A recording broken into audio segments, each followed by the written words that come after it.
2.5b, implicit differentiation. So the first one we're going to work with is 3 times the quantity x squared plus y squared, quantity squared, is equal to 100xy. And we're going to find the slope of that at 3, 1. Now, if you look at the graph, it's kind of a cool graph. It looks like an infinity sign and rotated 45 degrees. It's kind of nifty. All right, and we're going to find the slope at whatever point I feel like it. And this one's going to be 3, 1. All right, let's take a derivative. So what gets brought out in front? A 2, so it becomes 6. And then I have x squared plus y squared to the power of 1. And then what pops out? Now I have to take the derivative of the inner composite. So what's the derivative? 2x plus 2y, what? dy dx. There it is. So that's my left side. Is equal to, what rule am I using here now? The product rule. All right, just because we learned the chain and now we have implicit, they're all going to start working together. All right, so now we're using the product rule. So the derivative of my first, so my first I look at is 100x. So what's the derivative of my first? 100. And then times y, plus the derivative of my second. So my second I see is y. So I end up with dy dx times the first of 100x. All right. And so just like number 24, I have to distribute in there to get to dy dx. You following me? All right, so let's distribute in there. Bless you. So we're distributing that. So now I have 6 times 2x, which we call 12x. And then I have times the quantity x squared plus y squared still. And then I have 6 times 2y, which we're going to call 12y. And then I still have x squared plus y squared dy dx. And then on my right side, I can't really do too much, so I have 100y and then plus 100x dy dx. All right, pretty good. So now I'm going to shift some things around. So this 12x, x squared plus y squared, I'm moving that to the right. And this 100x dy dx, I'm moving to the left. All right, so now on my left, I would factor out my dy dx. And I have 12y times the quantity x squared plus y squared. And then minus what? Minus 100x. All right. I already just factored out my dy dx, so I didn't have to do it. All right. And then that's going to be equal to 100y minus 12x times the quantity x squared plus y squared. All right. And then what's my last step? Divide. So now I have dy dx is equal to this 100y minus 12x times quantity x squared plus y squared over the 12y times x squared plus y squared minus 100x. So that's what my slope is. So that can find my slope of anything on that infinity sign. All right, it's not technically called an infinity sign, but I'm going to call it that. All right, so I can find my slope at anything. But I'm going to find my slope specifically at the point, what? 3, 1 right here. So let's do it. So dy dx at 3, 1. So let's substitute in. So I substitute in 1 in for y. So now I have 100 times 1, which is 100. Minus, I substituted in 3 for x, so 12 times 3 is 36. So now I have 3 squared plus 1 squared. So 3 squared is 9, 1 squared is 1. We add them together, we get 10. Over, so 12 times 1, which is 12 times 10, minus 300. All right. So 100 minus 360 is what? Negative 260. And then 12 times 10 is 120 minus 300, which is negative 180. All right, so I have a negative, negative, so those go away. And so what could it simplify to? We can divide everything by 20. 20 over 20, which is? 13 over 9. So my slope at the point 3,1 is 13/9. All right, pretty nifty? All right, fantastic. We're moving. Here we go. All right, so now I have x squared plus y squared equals 25. That's the equation of a what? Circle. A circle. That's the equation of a circle. Center is 0, 0, and my radius would be 5 on that. And I need to find the second derivative. But we're going to evaluate the first and second derivatives at the point negative 3, 4. All right, so I need to get to a second derivative. But first I need to find a what? A first derivative. So let's take a derivative. What's the derivative of x squared? 2x. What's the derivative of y squared? What's the derivative of 25? 0. So dy dx is equal to what? Negative 2x over 2y. And because I'm using it, I personally would simplify it. So I end up with negative x over y. Now, this is asking me to evaluate the first and the second at that point, so we're going to do it. So dy dx at negative 3/4, is what now? 3/4. All right. All right, so when we substitute it in, negative, negative would be a positive. All right. All right, now we need to find the second derivative. So I need to find d2y over dx squared. Only one away from a jerk. All right. So here's my dy dx. My dy dx is negative x over y. What rule would I use to get to my second derivative?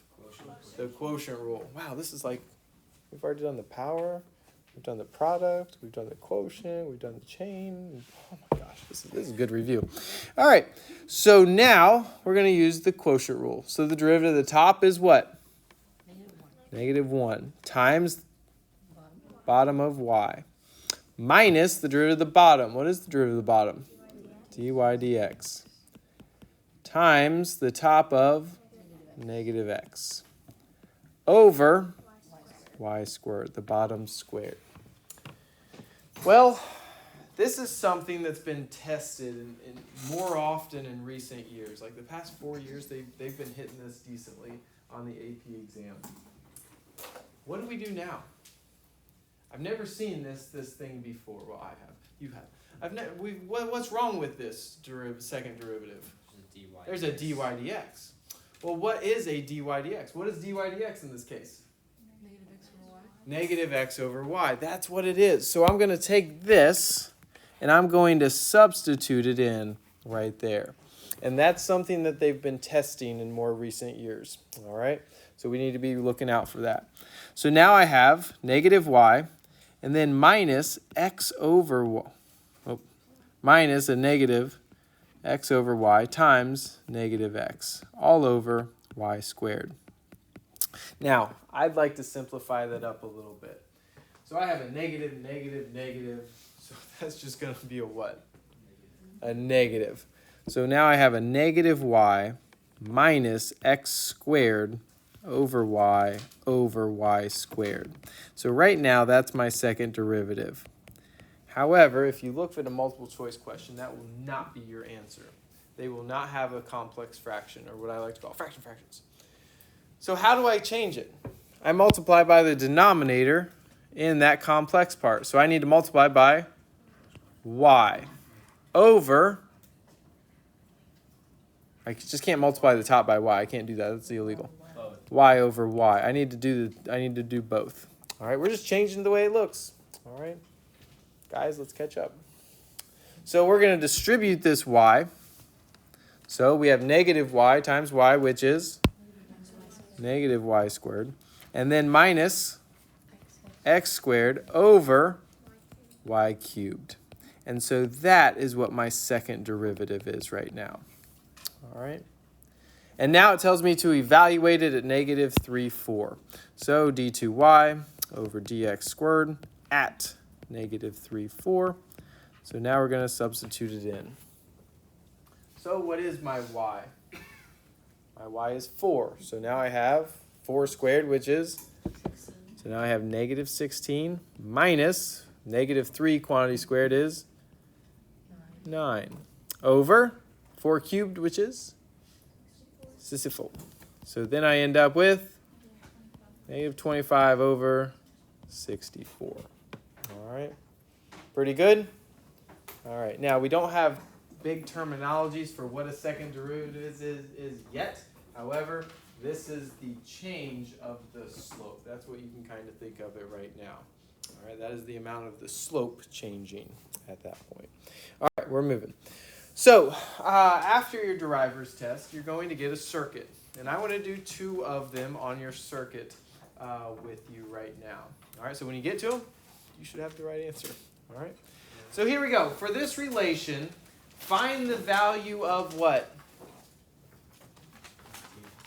X. We're going to find the value of x, for which dy dx is equal to 17 when y is equal to 8.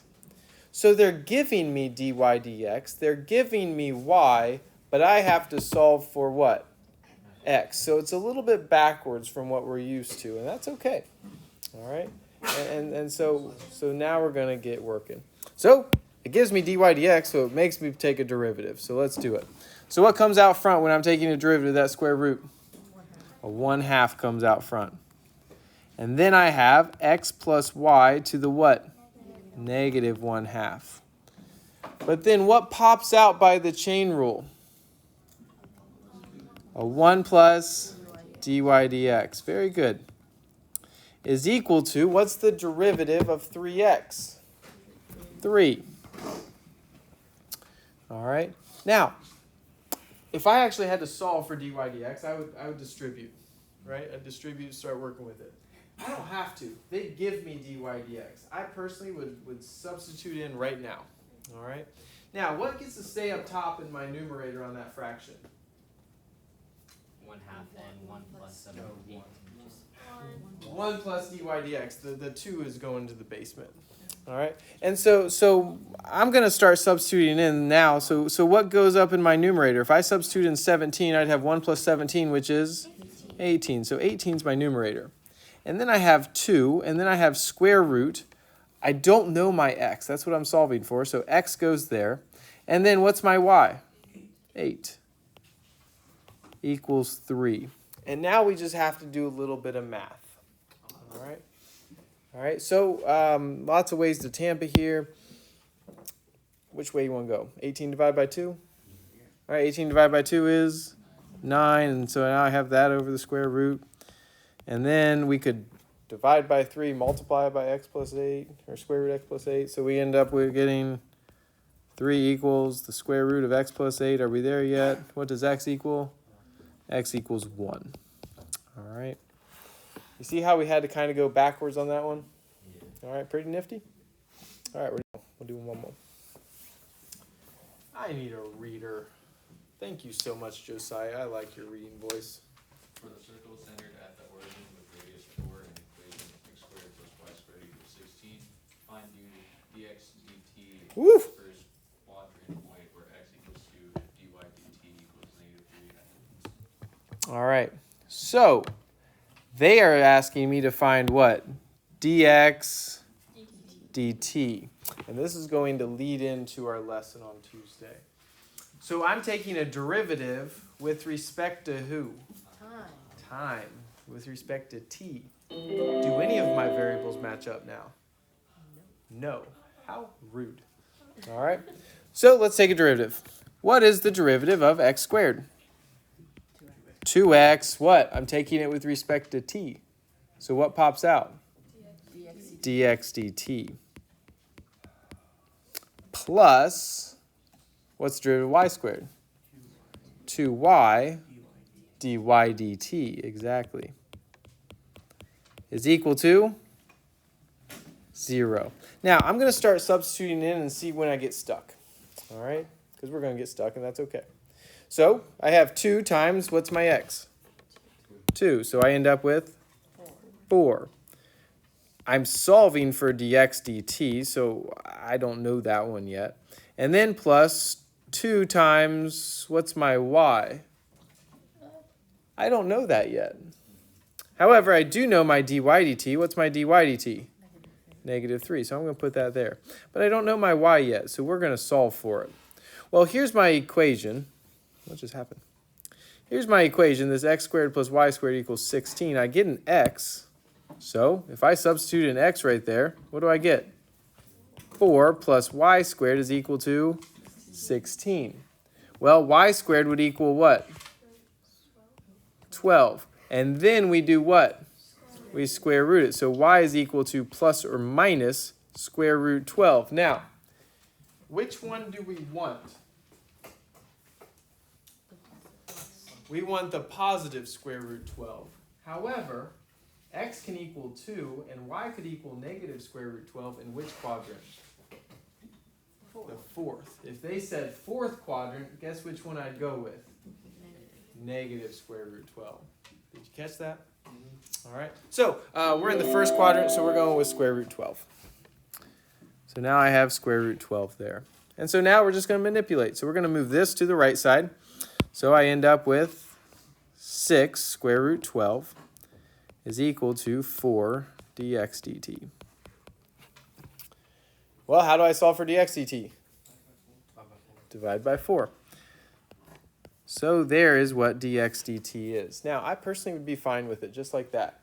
However, we went a little step further if you're trying to look for your answer choice. Who's perfect in square root 12? 4. So who gets to come out? 2. A 2 gets to come out. So 6 plays with the 2 to give you 12. And then who stays in?